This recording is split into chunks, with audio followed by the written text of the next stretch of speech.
A soda can and a bullet saved this man's life. On August 16, 1993, after hours of waving a pistol around while sitting in his lawn chair, Doug Conley was finally tackled to the ground. How did this tense situation arise? How was it resolved? And can you guess how the responders dealt with the situation? Doug Conley was 37 at the time. He'd just been through a situation a lot of us can empathize with, a harsh breakup with his girlfriend.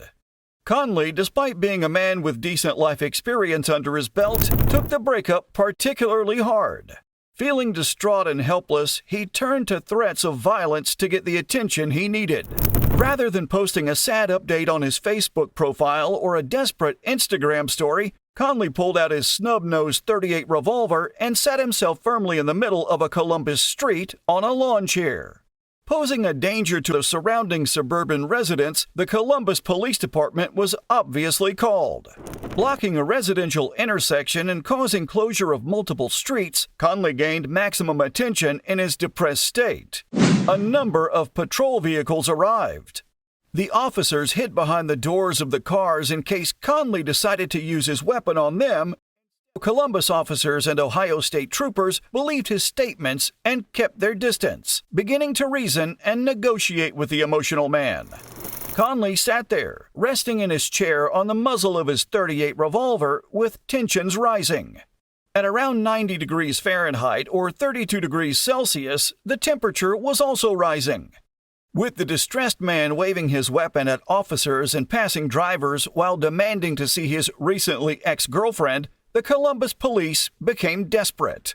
They couldn't approach the emotionally deranged man due to the pistol in his hands, and negotiations were not particularly effective due to his depressed state. What would you have done? Sneak up behind him and taser him? Call in a sniper for a long-range shot? Or maybe throw a soda can at his head? The title of this video might give it away, but not regarding the soda can. Yet. It was time to call in Sniper Officer Mike Plumb of the Columbus Police Sniper Unit. Formed in 1974, the unit was yet to fire a single shot during a call. Was today the day? Plumb was a Vietnam veteran, serving as a Marine during the war without a sniper rifle at the time, although he grew up hunting with his father. He arrived at the scene to see Conley refusing police demands and was given a briefing of the situation by Lieutenant Peter Tobin. It was obvious that the heat of the day was wearing on everyone involved to their last wits, and Plumb was the man to step up to the plate with a fresh pair of legs. He positioned himself 82 yards away from the scene and set up his Steyr SSG P2 sniper rifle, finding Conley in his sights. Now staring at the man through the scope of his rifle, Conley unaware of his presence, Plumb was in position to take the shot. But what was he shooting at? Shooting Conley would defeat the entire point. His target was the snub-nosed revolver in Conley's hand. Not much bigger than his hands themselves, the one shot that Plumb was allowed needed to be a good one.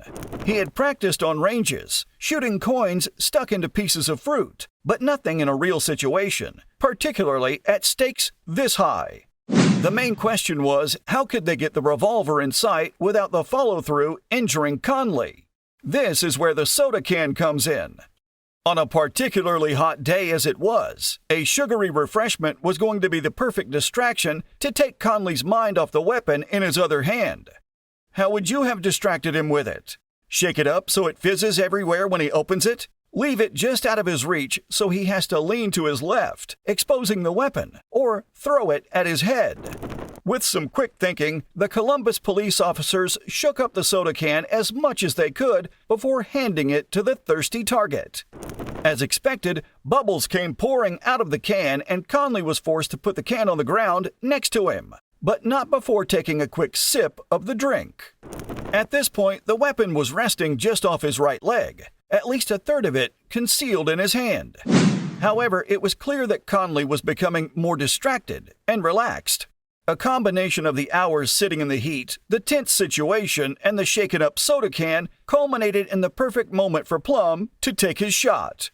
He pointed his sights at the revolver, or at least the few inches he could see of it that weren't tucked into Conley's hand, and as Conley sat up and relaxed his right arm in between his legs, the weapon fell into Plumb's crosshairs. The revolver exploded inside Conley's hand, leaving him completely untouched. He stared at the weapon, now spread out in 3 pieces on the ground around him.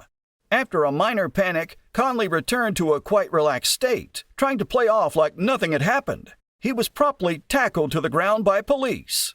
His only comment upon his arrest? That was a good shot.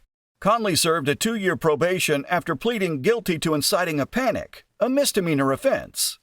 Plumb retired a few years later in 2000 as the only member of the Columbus Sniper Unit to fire a shot during active duty. His rifle hangs in the SWAT headquarters along with the remaining pieces of Conley's revolver. A plaque reads, "The shot seen round the world." Plumb remained humble about his newfound fame and went on to work for the city as a facility security manager in 2007, securing over 300 surveillance cameras to track illegal activity around the neighborhoods. He was described as being as reliable as they come and has become a legend in the world of snipers. Thanks for watching. Sergeant Rooster, over and out.